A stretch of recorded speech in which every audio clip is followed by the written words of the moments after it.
Welcome to Barger Woodworking. When I first started making YouTube videos, it became very apparent to me that it was a pain in the neck to move around tripods and tripping over them all the time as I was trying to work. So I decided to make a ceiling mounted camera tripod, I guess you could call it, but it's basically a articulating arm that hangs from the ceiling and holds my cameras. I'm using one now, and it makes it a whole lot easier to move around the shop.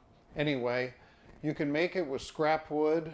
I used all of it was scrap wood and about $14 worth of bicycle skewers and I think it was a $15 camera mount. Anyway, I'll show you how to do it. Here's the materials you're going to need. This was a piece of scrap that I just had in my shop left over from a trim job I had done. By the way, while you're thinking of it, it would really help me if you would subscribe to my videos. Just click on the button and the bell so you'll get notified. It really helps me. Here I'm cutting each piece. There was 3 pieces at 16-inch and 3 pieces at 12-inch.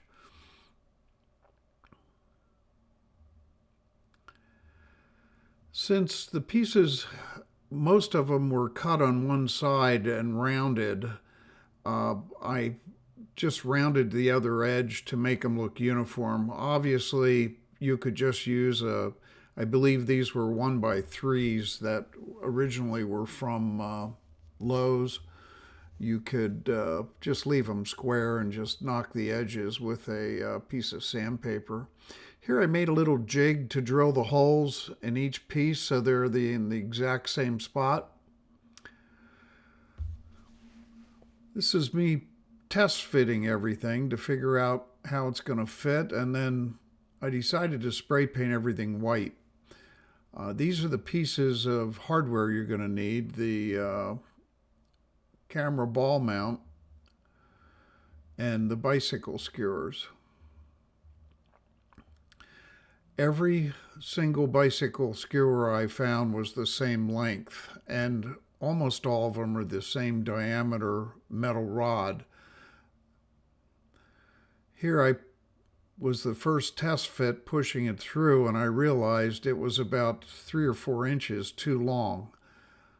So I decided to cut them. I've never used this die and tap and die set that I had. So first I had to make sure I had the right die, and the way that spins so easily, I knew it was the right one and the right thread. It was a fine thread versus a coarse. Once I stuck them through the pieces of wood, I put a little mark and figured out the length I needed to cut them, and then trimmed the edges, or filed the edges rather, with a metal file. I put a piece of napkin or paper towel around it, thinking that would help so it didn't screw up the surface, but it did anyway. They tell you to go slow and try to keep it as level as possible. And they say once you get it started, back it up and go forward and backwards like that to try to clear the debris off. Here I took it off just to make sure before I got much further that the nut for the bike thing skewer would fit, and it did. So here it's just a matter of screwing it down, backing it off, screwing it down, backing it off. It was kind of cool to use this tool. I've had this set for probably 5 years, and this is the first time I've used it. Once you get them all cut, test fit them and make sure you can tighten them up the way you need to. It was very surprising how tightly these things held these wooden bars together. They work really good. That's me marking it, and then I cut them later. I had to redesign the top and bottom pieces because I originally made them really small and they just didn't work. Um, it's, it's a work in progress. As you start building stuff like this, you end up making changes along the way, either to accommodate the wood you have or the size or the way it actually works when you start using it.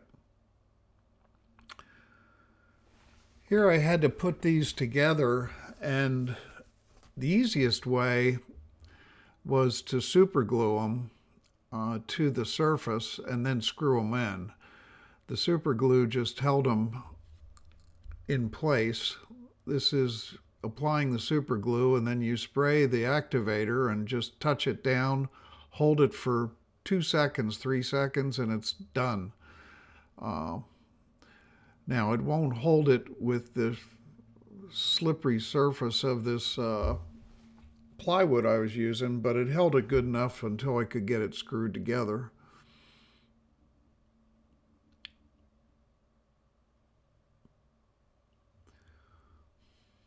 I used the cutoffs from the original ends to make sure I had the spacing right for the end of the bars.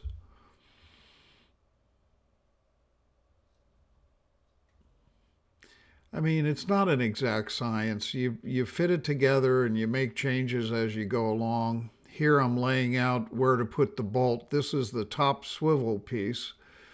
I cut a bolt and then you put a washer. I found an old wooden wheel from a kid's toy. I stuck that in, and then another washer, and it gave me about a 1/16 of an inch clearance so that the thing would swivel on the washer and the wheel.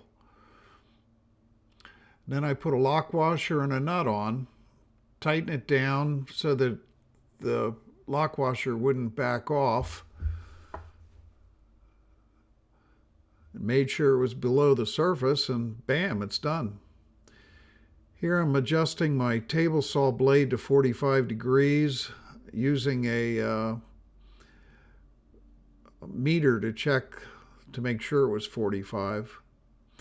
When you cut these pieces for the track in the ceiling, figure out based upon your size of your wood what diameter you want. I think mine are about 5 or 6 inches. Cut 45 on both sides. Then cut your strips on the side at 45, lay them out on your plywood, and secure one with glue and pin nails or brads. Just get it lined up with the edge. I let it stick over just a teeny bit because I'm going to run it through the table saw. Now you take the two pieces that you cut and fit it right in so that you have the exact distance for the track piece that's going to slide. And then just brad nail them in again. Now what you're going to do later is you're going to run those two tracks through the table saw and make them 1/8 of an inch shorter so you got plenty of room. Here I'm trimming the edges so that they're all flush. And then I'm going to run the table saw through the other side, the two long ends of it. And here I'm testing it to make sure they fit. These have been cut 1/8 of an inch smaller than what they were originally when I laid it out. And here it is installed. I put multiple tracks in my ceiling at different areas that I felt I'd need the camera angle. And one's over my workbench and one's over my assembly table that's attached to my table saw. There's one over by the chop saw, and eventually I'll put one by my CNC machine. Here's a close-up of the camera mounted. and the skewers, and here's the swivel at the top. It works perfectly. I'm really pleased with the way the thing turns. The bicycle skewers work great. I didn't have video of the redo of the base here, but I've given you a close-up here. It's a piece of plywood and 3 little pieces of 1x material that I just fitted on the bottom. Here it is with the camera mounted on it and the clips.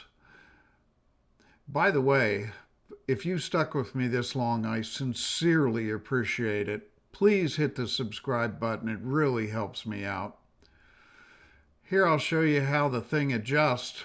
Once you loosen it up, you can move it at any angle you want, including straight up and down.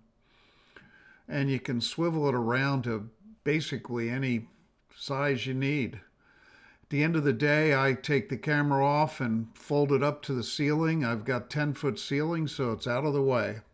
Thanks for watching.